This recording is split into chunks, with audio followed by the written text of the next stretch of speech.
आमतौर पर हमारी ये समझ है कि ध्यान इत्यादि से क्या होगा। पैसों की, कैरियर की, रिश्तों की, प्रसिद्धि की दौड़ ही हमें सार्थक मालूम होती है, बल्कि इससे उल्टा ज़्यादा यथार्थ हमें मालूम होता है कि अगर कोई ध्यान करे तो हम उसे नासमझ समझते हैं। ध्यान तो हमने 50-60 साल के बाद, जब सब कुछ हमें जो चाहिए या कि हमारी जवाबदारियों से जब हम मुक्त हो जाएं, तब की क्रिया हमें जान पड़ती है।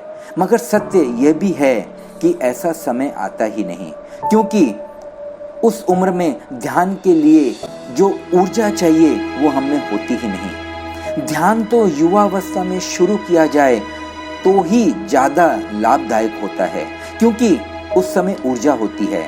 वृद्धावस्था तक पहुँचते पहुँचते हमारी सारी ऊर्जा विहीन हो जाती है और युवावस्था में हम सारी ऊर्जा को पैसे कमाने, कैरियर सेट करने या पारिवारिक जवाबदारियों पर व्यय कर देते हैं। ध्यान रहे कि हम जो भी कृत्य करते हैं अपने जीवन में, वो आनंद प्राप्ति के लिए ही करते हैं। चाहे वो पैसा कमाने के लिए कुछ करें या फिर अच्छा मकान बनाना हो उसके लिए कुछ करें, प्रतिष्ठा की हमारे भीतर कामना हो या कुछ भी, हम सब आनंद प्राप्ति के लिए ही करते हैं। मगर चूंकि एक इच्छा पूरी होते ही हम दूसरी इच्छा पर अपना ध्यान केंद्रित करने लग जाते हैं और ऐसा ये श्रृंखला लगातार चलती रहती है। इसलिए हमें जीवन में ध्यान आनंद का अनुभव होता ही नहीं। ज़्यादा से ज़्यादा शारीरिक प्रेम की अवस्था में क्षणिक आनंद की झलक हमें जरूर मिल जाती है, मगर उसमें भी हम ऊर्जा का व्यय कर देते हैं।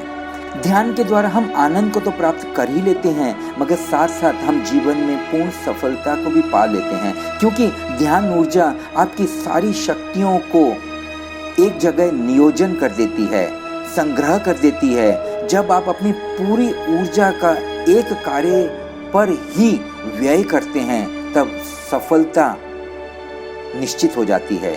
ऊर्जा के केंद्रीकरण से हमें सफलता आसानी से मिल जाती है।